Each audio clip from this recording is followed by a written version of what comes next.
में ऑपरेशन सिंदूर को स्वर्णिम अक्षरों में लिखा जाएगा, क्योंकि विश्व स्तर पर इसने एक न्यू नॉर्मल को स्थापित किया है भारत के लिए।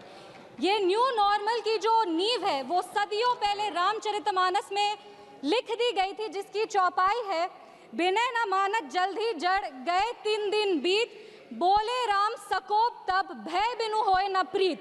इसका अर्थ ये है कि विनय और धैर्य जरूर ही महत्वपूर्ण गुण है, पर जब धैर्य का बांध टूट जाता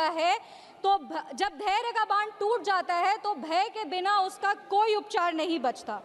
हमारी सरकार के दृढ़ संकल्प से और सेनाओं के अदम्य शौर्य के वजह से आज एक नए भारत को विश्व स्तर पर स्थापित किया गया। ये नया भारत क्या है? ये नया भारत वो है जो शांति के लिए गौतम बुद्ध और महावीर जी के दिखाए हुए पथ पर तो चलता है, पर अगर राष्ट्र सुरक्षा की और राष्ट्र हित की बात हो तो प्रभु श्री राम के धनुष को और श्री कृष्ण के सुदर्शन चक्र को भी उठाना जानता है। आज इस चर्चा के 2 भाग हैं। पहला भाग है पहलगाम पर हुआ अटैक और दूसरा ऑपरेशन सिंदूर। पहलगाम पर जिस तरह से अटैक आतंकवादियों ने किया वो नागरिकों पर अटैक नहीं, वो मानवता पर अटैक है।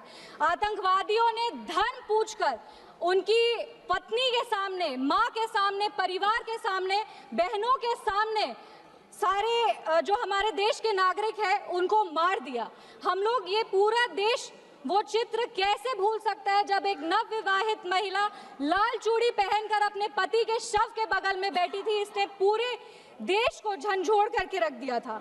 लेकिन दुर्भाग्य की बात यह है कि आज भी हमारे देश में ऐसे लोग हैं जिनको पहलगाम से ज्यादा दुख पैलेस्टीन के लिए होता है, क्योंकि ये उनकी राजनीति को फायदा नहीं देता।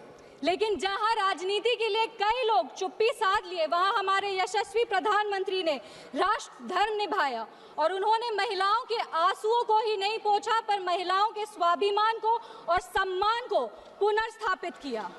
हम बता देना चाहते हैं कि ये एक नया भारत है और आतंकवादी हमले के बाद ये भारत मोमबत्तियां नहीं जलाता, ये दुश्मनों की चिता को जलाता है।